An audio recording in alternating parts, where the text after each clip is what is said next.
gabi ng simbang gabi na hindi ko malilimutan habang buhay. Game ka ba? Tanong ni Picoy ang pinakapilyo sa aming barkada. Parang wala siyang ibang alam gawin kundi mag-isip ng kalokohan. Hindi pa nagsisimula ang unang gabi ng simbang gabi pero may naisip na agad siyang plano. Tara sa abandoned chapel sa may libingan. Walang tao doon, siguradong walang istorbo. Napahiling ako. Sa libingan, Pasko na nga, kalokohan pa rin iniisip mo. Delikado yon. Pero sa totoo lang, hindi ko alam kung takot lang ba talaga ako o sadyang may nararamdaman akong hindi tama sa ideyang iyon. Di mas maganda. Tahimik. Solemn. Pang simbang gabi talaga, nising sagot ni Picoy, hawak ang flashlight niya. Hindi na namin siya napigilan, si Leah Luis. At ako ay sumama na rin kahit labag sa kalooban ko.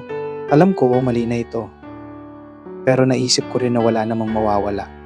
Chapel din naman iyon kahit nasa gitna ng libingan. Anong masama sa pagdarasal? Pagdating namin doon, para bang may biglang bumalot na lamig sa paligid. Ang lumang chapel, tila masyadong maayos para sa lugar nito. Hindi ito ganap na sira pero halatang iniwan na ng matagal. Ang mga bintana, may mga basag na salamin at ang mga pader nito ay may mga bitak na parang halatang halata na ang katandaan. Sa paligid ng chapel, nakatayo ang mga nitsong, ilan ay gawa sa marmol. Ang iba ay yari lamang sa semento. May kakaibang kilabot na hatid ang tahimik na paligid. Ngunit itinuloy pa rin namin ang sa loob mas malamig. Tumayo si Picoy sa harap ng altar at nagsimula ng magdasal. Sumunod kami. Kahit pakiramdam ko ay may mga matang nakatingin mula sa dilim. Habang nagdarasal kami, may narinig akong yabag mula sa likuran. Mabagal, parang maingat. Napalingon ako pero wala akong nakita. Narinig mo ba yun? Tanong ko kay Leah na nasa tabi ko. Ang alin?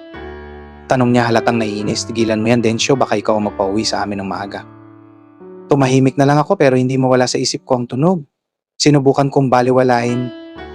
Ngunit habang patuloy ang aming dasal, may narinig akong boses. Mahina, parang bulong lang mula sa dilim sa likuran ng altar. Hindi kayo dapat nandito. Bigla akong napalingon.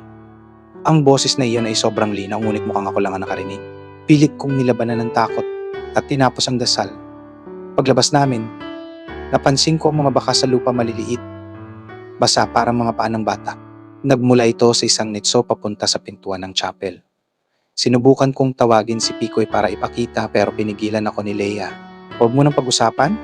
Nasa libingan tayo, baka may marinig pa tayo.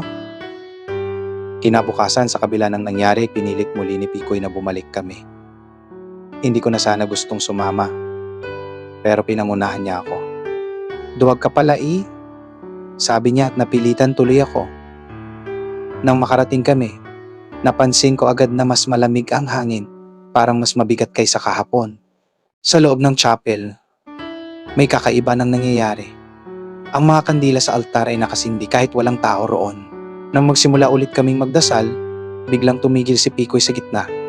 May tao sa labas, sabi niya nakaturo sa bintana. Nang tumingin kami, nakita rin namin isang babae. Nakaputi, nakatayo sa gitna ng mga nitso. Hindi siya gumagalaw at hindi rin namin maninag ang mukha niya. Anong gagawin natin? Tanong ni Leah, nanginginig. Walang ganyanan, Picoy, sabi ni Luis. Kasama mo ba yan? Hindi nakakatawa. Sa tingin mo ba magdadala ako ng tao dito sa ganitong oras? Sagot ni Picoy, nanginginig na rin. Lumabas kami ng magkakasama pero pagbalik sa bahay, doon ko napansin kulang kami. Isa ang nawawala, si Picoy. Hindi namin siya nakita kinabukasan. Pilit namin binalikan ng chapel para hanapin siya. Sa pagpasok namin, mas kakaiba ang lugar. Ang mga nitso tila mas malapit sa chapel kaysa dati. At sa altar may isang katawan. Si Picoy nakahiga. Nang lapitan namin siya, nanigas ako sa nakita. Ang mga mata niya ay nanlilisik.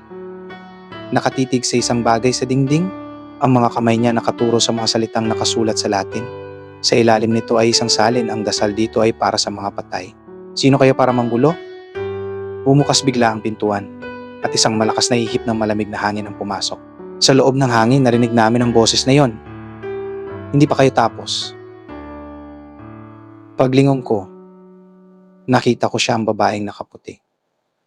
Ngayon, nasa loob na siya.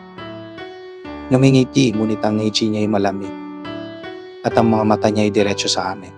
Ang paligid ay biglang nagdilim at lahat ng liwanag ay nawala. Hindi ko alam kung paano ako nakalabas. Nang magising ako kinaumagahan, nasa bahay na ako. Ngunit hindi iyon ang katapusan. Sapagkat gabi, Gabi, tuwing 2:00 naririnig ko ang kampanilya ng chapel at tila may mga yabag na palapit sa pintuan ng aking kwarto.